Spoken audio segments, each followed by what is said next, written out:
छौरी सावन के कोइले सोमारी गे छौरी बाबा नजरिया फेर दोगे निमन दुल्हा मिलतौगे बाबा नजरिया फेर दोगे निमन दुल्हा मिलतौगे अपने शिवाला पकल जला ढारी गे छौरी गाँव के शिवाला पकल जला ढारी गे छौरी बाबा नजरिया फेर दोगे निमन दुल्हा मिलतौगे बाबा नजरिया फेर दोगे निमन दुल्हा मिलतौगे।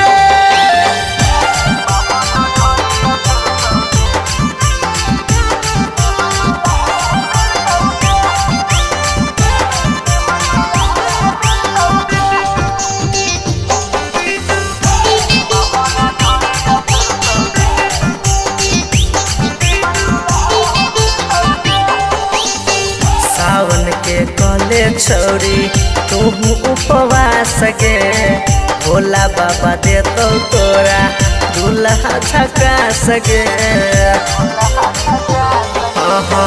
सावन के कले छौरी तू उपवास गे भोला बाबा दे तो तोरा दूल्हा झकास गे।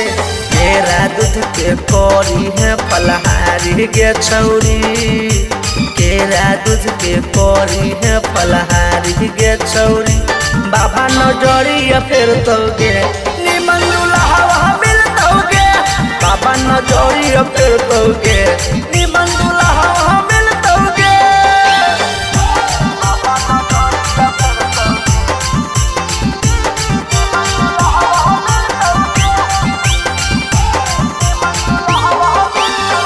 हर दिन लहटा रहिए भोला जी के नाम गे बन जातो तोरो छौरी बिगड़ल काम गे।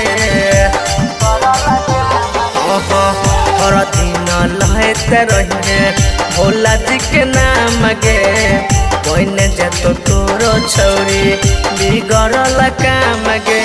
पवन संगे जाके गई है नचारी गे छौरी पवन संगे जाके गई है नचारी गे छौरी बाबा नजरिया फेर दोगे निमन दुल्हा मिलतौगे बाबा नजरिया फेर दोगे निमन दुल्हा मिलतौगे।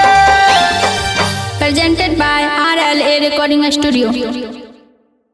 बाबा नजरिया फेर दोगे निमन दुल्हा